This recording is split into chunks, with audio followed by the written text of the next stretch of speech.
Step back! Give them room! Garth One-Eye, a thin smile of amusement creasing his face, followed the orders of the raggedy man who had appointed himself as circle master. Stretching lazily, Garth moved to the back of the gathering crowd. The owner of a fruit stand set up in the shade of the building was preoccupied, eagerly watching the excitement, and Garth helped himself to a Varnalka orange. Drifting away from the stand, he pulled out his dagger and sliced the treat open, tilting his head up to drain out the juice, which washed away the dust of the road. He adjusted the patch which covered where his left eye used to be, and then moved around to the back of the crowd, looking for other such opportunities. Seeing none, he moved in closer to watch the excitement. In the middle of the street, the two fighters, moving warily, paced back and forth, eyeing each other as they pulled off their robes in the chilly evening air. The crowd around them was swelling, pouring out of the alleyways, hovels, and swill houses, shouting and laughing. After all, it wasn't every day that one could watch a fight for free, even if there was a minor risk of getting hurt when the spells started to fly. Overhead, shutters were pulled open, people leaning out of the windows to watch the fun. The raggedy man, chest puffed out, strutted about, his spindly, dirty legs kicking high as if he was a true Grand Master of the arena. With a broken stick in place of a golden staff, he drew a circle in the mud. "Names and houses?" "Webben of Kessler," the stouter of the two fighters snarled, puffing his chest out and thumping it. "Akmark of House Fentusk." "Type of fight?" "One spell cast, which is also the wager," Akmark said. Webben nodded angrily in agreement. The crowd excitedly shouted the names back to those who were too far back in the press to see. Old men, women, and even young boys started to recite the wins and losses of the two fighters, and arguments instantly broke out as to which one would win. The Fentusk fighter, standing a good head taller than his rival, snorted disdainfully at his opponent as he calmly took his robe off and passed it to a street urchin who had sidled up to the edge of the circle. The boy looked at the finely embroidered robe and started to back away. The Fentusk fighter turned, fixing him with his gaze, and the boy stopped. Akmark looked back at his opponent. "This fight isn't really necessary," Akmark said quietly. A hooting roar thundered from the mob, but Akmark ignored them. He looked straight at the fighter in grey livery, and slowly extended his arms, palms turned slightly downward, the gesture of reconciliation, with the subtle distinction, however, of not submitting. Webben spit angrily on the ground, and the crowd cheered. Akmark shrugged his shoulders, resigned to what was coming. The raggedy man continued to strut around the circle, waiting while the two fighters went through the ritual, their heads lowered, arms extended outward, gathering their strength. 4-1 on Grey. I'll cover your bets if you think Grey will win, a voice shouted from the back of the crowd, and instantly there was a frenzied move toward him as the mob started to place their bets. Garth stood silent, watching the two prepare. It was so obvious. Reaching into the satchel that hung under his right arm, he fingered the few coppers that were still there. It'd make enough for a meal and lodging. He moved over to the gambler, taking the coins out and waiting quietly. Finally, he extended his hand, and the gambler looked disdainfully at the bet. "On orange," Garth said, referring to the bright livery of House Fentusk. The gambler looked Garth up and down and started to laugh, and then fell silent as Garth stared at him coldly. "I suggest you take it," Garth said. There were snickers from the bettors gathered around, as if Garth was a fool, but Garth kept his attention fixed. "I'll only cover bets in Grey's favor. Don't bother me, One-Eye." Garth ignored the insult. "Do you work for him? Is this fight a setup?" Garth replied smoothly, still holding the gambler with his gaze. The man looked about furtively at the crowd, which had grown silent, even though they thought Garth a yokel from the outback for wasting his money on what would obviously be a certain win on Webben's part. 1-2, the gambler replied sarcastically. 1-4, Garth replied softly, and his hand drifted down to the hilt of his dagger. The gambler looked around furtively and saw there was no support from the mob. 1-4, the gambler snarled, as he made his mark on a smooth chip of wood and shoved it into Garth's hand. Garth turned back to watch the show, arms folded, pulling his robe in tight to keep the chill out. The crowd quieted down as the last of the bets were placed, all now waiting for the ritual of preparation to end. Grey finished first. Raising his head, he fully extended his arms out and took a step out of the neutral square drawn just outside the circle. Even though Orange was not yet finished with his ritual, Grey raised his hands and the crowd fell silent. Garth shook his head disdainfully. It was a breaking of the rules, but then again this was a street fight, and any who believed in rules in such an encounter was simply too stupid to live. A mist started to form in the center of the circle, coiling, swirling, and yet still Orange did not move or even acknowledge that Gray had started his attack. The mist started to twist upon itself, growing brighter, glowing, the light reflecting on the pale faces of the eager mob. The light suddenly darkened, a cool chill sweeping out. "An undead," someone gasped. In the middle of the circle, a decaying form appeared and started to move toward the Orange fighter, who finally stirred, raising his head. Orange stepped into the circle and reached into the satchel dangling from his right hip. Instantly, a small cloud appeared over the undead. A sheet of fire flashed out, blinding the crowd, who recoiled backward at the thunderclap roar. A swirl of smoke roiled outward, and Garth pulled his cloak up tight around his face to block out the stench of decaying flesh that had just been burned to cinders. An awed gasp swept the street. Akmark, his gaze still fixed on his opponent, finally allowed a thin flicker of a smile to show. "I believe, sir, that since I've won, your spell is now mine to claim." The Grey fighter looked around at the crowd, and Garth could only shake his head with amusement. Only seconds before, Grey had been their champion and hero, but their champion had just cost most of them their money. Garth looked over quickly at the gambler, and the picture was now clear as the gambler started to drift back to the edge of an alleyway. It had been a wonderful setup, a classic con job on a bunch of yokels in town for the festival, and eager for a bet. Webben looked around anxiously at the mob. "To the death! To the death!" A shout came from the back of the crowd, and the cry was instantly picked up by the mob, which pushed to the edge of the circle, chanting and laughing for blood. Webben, who had strutted so haughtily only moments before, looked back and forth, and then towards Akmark. "Do you want it?" Akmark said softly as he spoke. He stepped back into the neutral square at the edge of the circle, indicating his willingness to fight again. Gray hesitated, and then with an angry curse, he reached into his satchel, pulled out an amulet, threw it to the ground at Orange's feet. Turning, he fled the circle, pummeled by the crowd, who showered him with curses, mud, offal, and kicks. Akmark, with a disdainful gesture, reached down and picked up the amulet that had controlled the spell of the undead. He looked over at the boy holding his cloak and took it back. The boy stood waiting, expecting a reward, but Orange ignored him. The crowd was silent, and Garth looked around. The gambler had moved to one side of the Orange fighter, and Garth saw the flicker of recognition between the two. Garth moved to the edge of the circle. "Pay the boy for his services," Garth said, his voice carrying through arguments breaking out around the circle as the mob hotly discussed the fight they had just witnessed. Orange looked over at Garth, and instantly there was silence. "You pay him if you care so much about it," Orange replied. "If you don't feel like paying him," Garth said, a smile creasing his features, "perhaps your friend over there might spare some of the money you won." As he spoke, Garth pointed at the gambler. All eyes turned on the gambler, who stood silent for a moment. The man finally reached into his purse, pulled out a silver coin, and threw it into the circle. "Your winnings, One-Eye. Take it and pay him with that." Without hesitating, Garth stepped into the circle, and a low gasp echoed through the crowd. The raggedy man started to dance excitedly. "He stepped into the circle! A challenge! A challenge!" The crowd started to pick up the chant, and the gambler smiled. Garth leaned down, picked the coin up, and wiping the mud off, pocketed.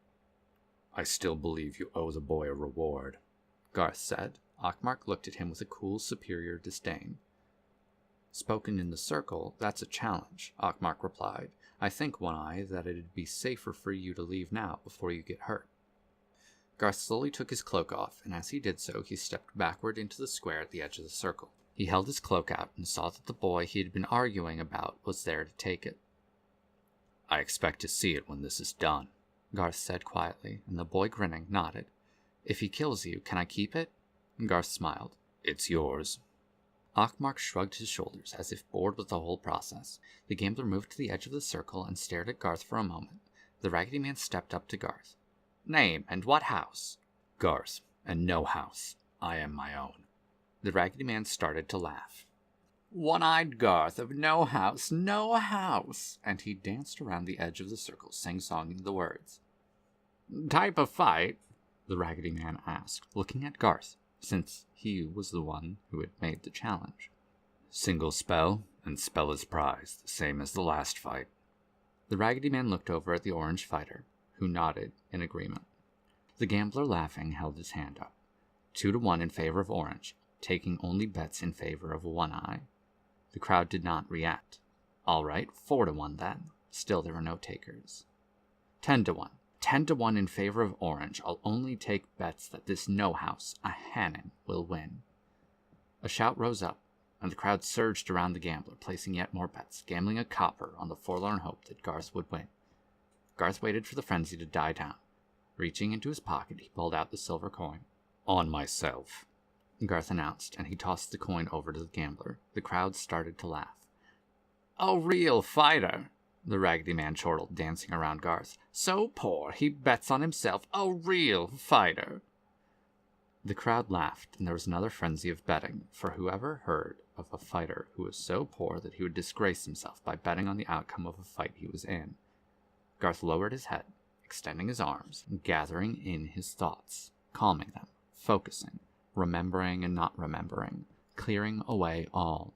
He reached outward, probing, looking toward the other's heart, sensing and knowing until all things dropped away, and the land and waters within him were as clear as crystalline snow.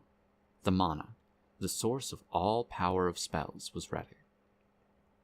He stepped into the circle and looked up. Orange stepped forward as well. Garth did nothing, waiting. He did not need to look up to know that a cloud was forming over the circle again, darkening the street. And though he heard the gasp of the crowd, he heard it not. He could feel the tension, the strength drawing out of the orange fighter, focusing on the power he was drawing upon from distant lands and places, the mana which he controlled, bringing that power into the circle to serve his will. The fireball that Orange was creating started to build with a terrible intensity, bathing the street corner in a hellish light. Garth looked up and extended his hand. Instantly, another cloud formed above the one created by Orange. A cold gust swept outward. The street was as dark as night. Flickers of light flashed, and then there was a swirling of white. Snow. A blizzard of snow coiled and twisted, devouring the cloud created by Orange. There was a howling of wind, and then, in an instant, all disappeared, and the evening sunlight again filled the narrow street, reflecting off the sheets of ice that now caked the sides of the buildings. Instantly, they started to melt, the cold ice breaking off, showering down on the mob, who covered their heads with their arms. As the tinkling of broken ice drifted away, the street was silent. A scattering of applause and cheers broke out, especially for those who had wagered a mere copper and now would have a silver in their pockets. They had found a new hero and cheered lustily, while those who had thought even that bet to be a waste silently cursed themselves for not having the foresight to play. Those who had lost everything in the first duel were ecstatic as well, since the source of their losing had been defeated. Garth fixed the stunned orange fighter with his gaze. "I believe your spell of fireball is now mine," Garth said quietly. Ockmark looked at him, gape-mouthed. Garth stood silent, waiting. Ockmark looked over at the gambler, whose expression was one of seething fury as the mob started to close in on him to claim their winnings. Ockmark looked back at Garth. Reaching to the dagger hanging from his belt, Ockmark pulled it out and flung it so that it plunged into the ground in the center of the circle. "To the death," Ockmark hissed. Garth looked at him and said nothing.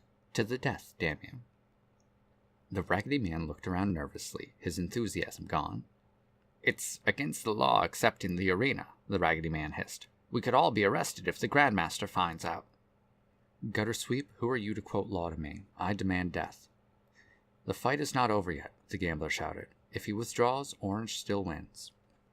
"That's not true," the Raggedy Man whined in reply. "The fight was finished. Those are the rules of the circle."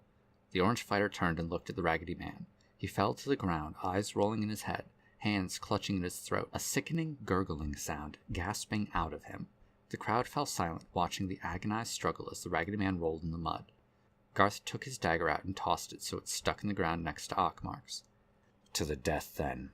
Orange looked back at him. The Raggedy Man gasped out a rattling cough, and he crawled out of the circle. Orange nodded grimly, and, ignoring all ritual, he leaped into the circle. Staggered by a blast of fire, Garth stepped back, holding up his arms to protect his face. A small circle appeared in the mud around him, and the fire was diverted.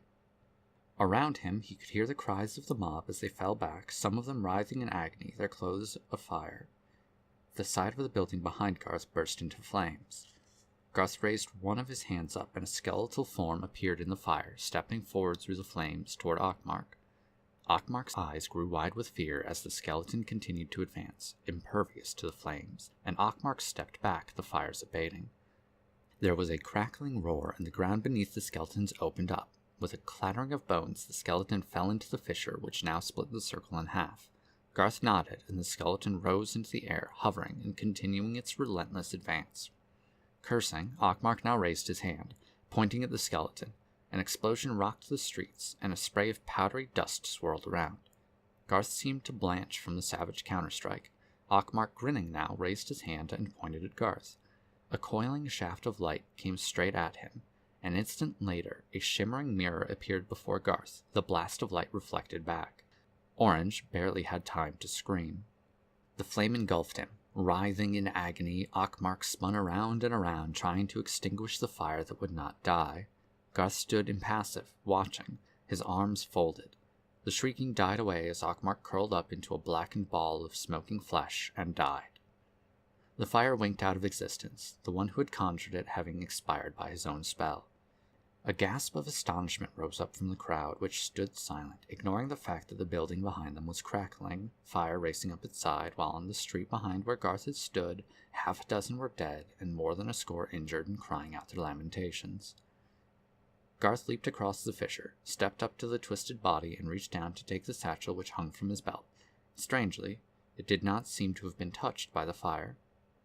"You have no claim to that," the gambler snapped, stepping into the ring. "You are Hannon, without house, and have murdered one of the House of Fantesk. His property now belongs to the house." "Then try and stop me," Garth said quietly, fixing the gambler with his gaze. The man stood silent, hesitating, and then drew back.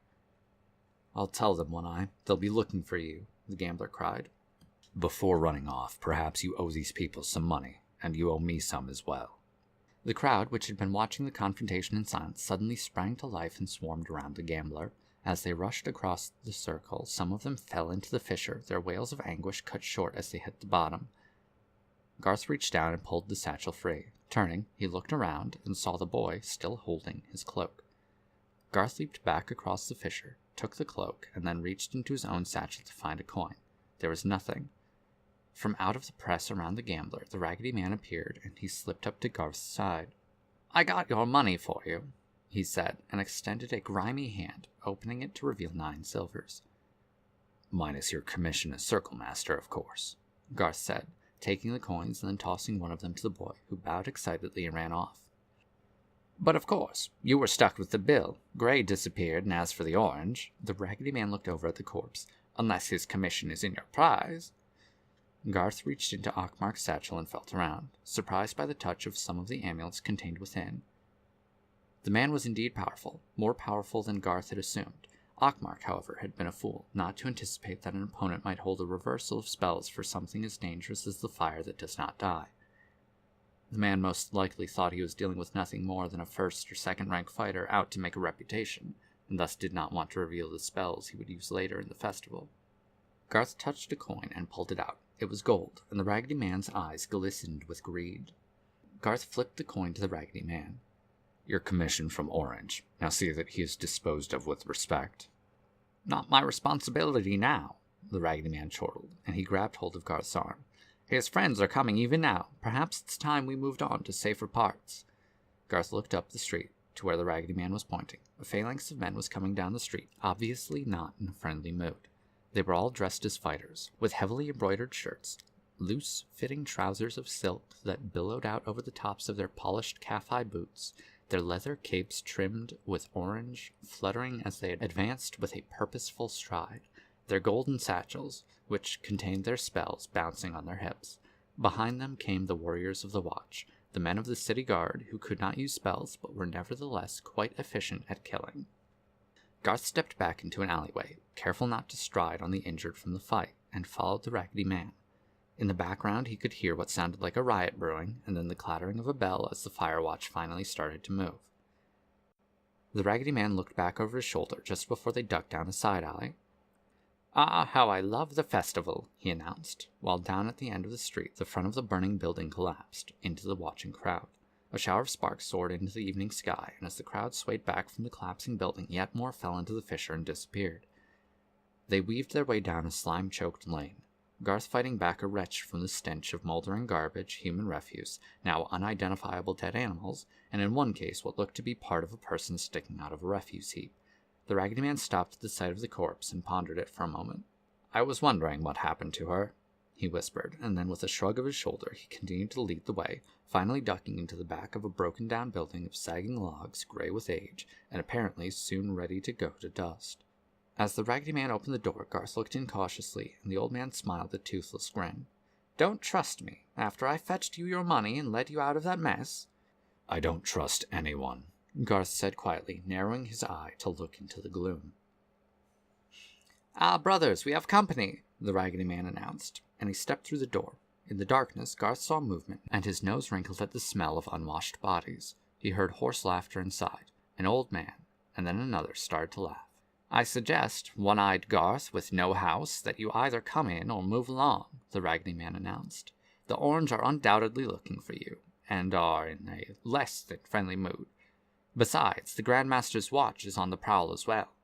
He stepped up to the door. His eyes started to adjust to the gloom. A small fire burned in an open fireplace to one side, a hunched-over form stirring a pot hanging in the flame. Garth cocked his head slightly, listening intently. With no vision to his left side, he had learned to rely on other things. He finally stepped through the doorway, and then, just as quickly, leaped back into one side. The blow missed him, the wooden staff striking down through empty air.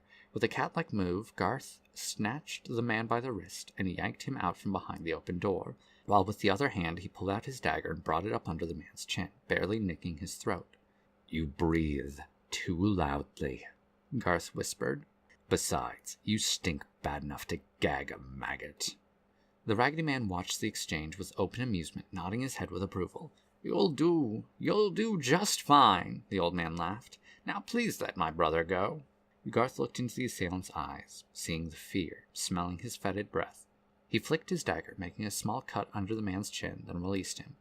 The old man howling with pain, while the others in the room roared with delight. "You'll do just fine," the Raggedy Man said, motioning for Garth to come over and sit by the fire. "No more tricks now. I swear it by the honor of my brotherhood." The other old men in the room laughed, and Garth looked around at them. Most of them looked like scarecrows. Several were missing fingers, a few their right hands. One of them, sitting by the fire, was missing both. "Pickpockets and cut purses?" Garth asked. "I'm to take the word of the Brotherhood of Pickpockets." The Raggedy Man laughed. "Believe me, No House, it's as good as the word of any of the fighting houses." There was a murmured chorus of agreement, as if Garth had just offered the most grievous of insults for doubting his host. The old man motioned for Garth to sit down, and a moment later a fine goblet was placed before him, the Raggedy Man lifting a heavy jug from under the table and filling his guest's goblet with wine, and then filling his own. Garth took the drink and tasted it. "Poorly," Garth said, obviously surprised. "Ah, you know your grapes." "How did you get such a good vintage?" "How does a no-house, a Hannon, know such a vintage?" "I've been around a bit." The Raggedy Man put his own goblet down and looked appraisingly at Garth. "How old are you?" Garth smiled and said nothing. "Hard to tell with one who can control the mana. You could be 25 as you look, or you could be near to 100. I'm willing to bet 25. Am I supposed to answer you? The Raggedy Man shook his head. As a Hannon, you know it's suicide to be in this city during festival. You have no colors, and the Grandmaster forbids any mana user without colors to be in his city on pain of death." "The Grandmaster," Garth said softly, and the Raggedy Man could sense a sudden hardness. "First the bastard will have to find me." "He has his ways," the Raggedy Man replied, and he looked around at his friends, who nodded their agreement, the one without hands holding his arms up and cackling, his voice twisted with insanity. As Garth sipped his wine, the Raggedy Man regaled his comrades with a description of the fight and Garth's victory. At the end of his tale, he reached into his tunic and pulled out 6 purses and tossed them on the table. "You seem to have made a profit from the spectators as well while you played the Circle Master," Garth observed quietly. "Merely a business proposition." "Festival must be a good time for business propositions." The room was filled with laughter. "We're too well known to most folk in this city," the Raggedy Man said. "Now, for all those fools coming into the city, we're more than happy to relieve them of some excess baggage. Call it a poor tax, if you will. There's enough to be made in the next 7 days to feed us through the winter." The Raggedy Man refilled his cup and then Garth's. "So are you here for festival?" Garth said nothing. His attention focused on the cup, as if studying the intricate gold inlay. The Raggedy Man leaned down and looked up into Garth's face. How'd you lose the eye? A childhood prank that got serious, Garth said quietly. The Raggedy Man nodded slowly, peering up into his face. Looks like it got cut out from the scar on your cheek. Something like that. The Raggedy Man sat down, silently looking at Garth. Garth leaned back, drained the rest of his cup, and set it back down. The Raggedy Man quickly refilled it. You know, we could put a patch on the other eye, a loose weave you could see through, and take the patch off the bad one. You'd make a hell of a pickpocket. The Raggedy Man chuckled at his joke, and watched Garth closely. Garth snorted disdainfully and took another sip of his drink. But you're a fighter, not a pickpocket. The way you killed Ockmark of Fentesk, a masterful reversal, a rare spell, only a true adept controls such power. He had 14 wins in the arena, and was at least a 3rd rank. How did a no-house like you obtain such a spell? And as he spoke, the Raggedy Man looked down at Garth's spell satchel with open curiosity, as if he was struggling with the temptation to tear it away and look inside. Garth looked up from his drink and fixed the Raggedy Man with his gaze. The Raggedy Man extended his hands in mock horror and recoiled backwards. Never ask a fighter where his victories and powers are won, the Raggedy Man said. I know the customs. One of the old men came over to the table and dropped his silver plate down in front of Garth, while another brought over a roasted duck from the fire. Garth cut away a leg and munched on it meditatively. You're hungry, that's obvious, the Raggedy Man chortled, watching as Garth sliced meat away from the bird and hurriedly popped the hot slices into his mouth, washing them down with another goblet of wine. Are you master of this brotherhood? Garth asked between bites. The Raggedy Man laughed and extended his arms wide, as if beckoning Garth to view his domain. My brothers here, and others hiding in other hovels, the loyal order of pickpockets, with a lineage as august as any of the fighting houses and just as ancient, and, might I add, with far more honesty. How's that? The fighting houses, Fentesk, Kestha, Bulk, and Inkara, they claim to be the upholders of honor. They are nothing but harlots. The others in the room grunted their agreement. Since the night Zeril became Grand Master of all the colors, they think of but one thing, the profits to be won by their powers, the mana to be drawn from the lands to support their spells, and the common people pay the price. At least we are honest about it all. We steal, and we admit we steal. Thus we are honorable men in comparison. At least we do not hide behind the mouthing of platitudes that have lost all meaning. The others in the room fell into a solid round of cursing, the insane man without hands cackling out an obscene song about the Grand Master while hugging a goblet that had been fashioned so he could pick it up with the stumps of his arms. Garth ate the rest of his meal in silence, listening to the old men pour out their hatred and anger. Finishing the duck, he meditatively picked his teeth with a bit of bone, slid his stool back, and stood up. Thank you for the meal, old man. I think it's time I moved along. You have a place here for the night? Why? I find you amusing and a bit of mystery. How so? Amusing that you so easily set up Ockmark for the kill, and fleeced his gambling manager. At first I thought you were the yokel from the countryside, some boy puffed up with a couple of spells in his satchel thinking to prove something, and usually losing his life before festival has ended. It's been a long time since I was called a boy, Garth said coldly. Son, to me you're still a boy. Killing Ockmark might have given you his powers, but you now have nearly 100 sworn enemies of his house looking for you. Beyond that, the Grand Master must have heard word by now that a one-eyed Hanan did the killing. Every warrior and fighter in his command will be looking for you. I'll get by. Ah, and that's the mystery. Just what is it that you want here? If you want my advice, I think you should point yourself south before dawn and put some distance between you, this damn city, and the festival. The Raggedy Man smiled and held up his hand before Garth could reply. I know, you don't want my advice, and you plan to stay, and you'll be damned if you'll tell me why you're here. Something like that. Then stay the night. It's free, and I've given you the promise of the Brotherhood you won't be bothered. The watch! Garth turned and saw a legless beggar come in through the door, hopping on the stumps of his legs. The excuse for a guard that Garth had cut under the chin bounded to the door and slipped a beam across it, and the room fell silent. In the alleyway, all could hear the heavy footsteps approaching. After a moment's pause, they moved on. We pay the bastards enough to leave us alone, the Raggedy Man chuckled, but you never know who might have paid them more. He looked back at Garth. I dare say that you are the object of their concern. You're a criminal, no house. Orange might even have kicked in some money to have your throat cut without any fanfare and the spells they lost returned. If you're some village idiot who came here thinking about honor and rules, forget about it. Garth shook his head disdainfully. Typical. He looked back around the room. Which corner has the fewest fleas and lice? Varnal Bakura, master of the House of Fentesk, set down his inlaid cup of gold and looked over coldly at his host. I really don't like the implication of what you just said. It was your man who started the incident by dueling illegally, first with Webbin of Kestha. Distasteful, my good man. Distasteful for two fighters to brawl in the gutter for the amusement of the mob.